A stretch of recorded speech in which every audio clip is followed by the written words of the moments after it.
to our audience, like, what are the main scary things about Kamala Harris becoming president? One is, okay, I don't actually think Kamala Harris, like if you want to do this job, you have to actually, you should care about public policy, right? Like policy makes people's lives better.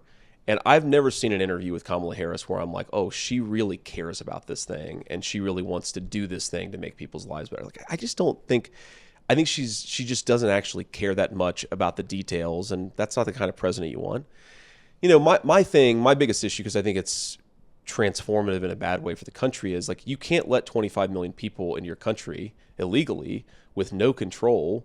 The drug cartels have taken over. You've got record amounts of people dying of fentanyl, which we know the drug cartels are bringing in. Like all these problems with the border, she is the border czar and she hasn't done anything about it, right? So if your job is to secure the southern border and you've been in power for 3.5 years and you didn't do shit, you don't get a promotion. You should get fired, right? And I think that's a big, big part of what's wrong with her entire campaign is she's sort of trying to run away from the Biden record because she knows it's not popular. But you were the vice president. Clearly, this guy's like practically brain dead. Clearly, you were the person driving the ship here, and you were his vice president, and you own a lot of these failures.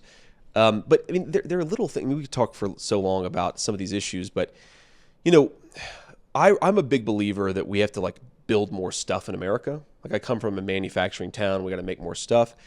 If you want to make more stuff, you have to have low cost energy. Well, she wants to destroy the American energy economy in the name of green energy, which is just going to ship manufacturing to China, which is the dirtiest economy in the world. So if you actually care about clean air and clean water, which I do, you don't want to ship manufacturing to China. You want to bring it home. But her policies have the exact opposite outcome. So just a whole host of things she's wrong on the policy. You know, something the media doesn't pick up on that I think should become a bigger issue is staff turnover goes to whether you can get good people to work in your government, right? The presidency is too big for any one person. You make the big decisions, but you need people to work for you. She has 92% staff turnover.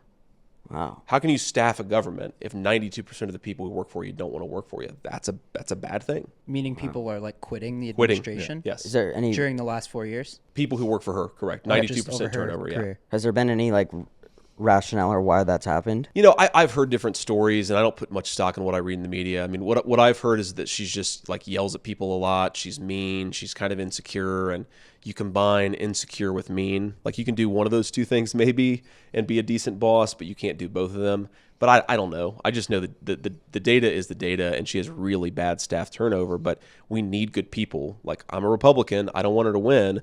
But if she wins, you need good people to actually work in the government. And I think it's going to be a problem if she wins.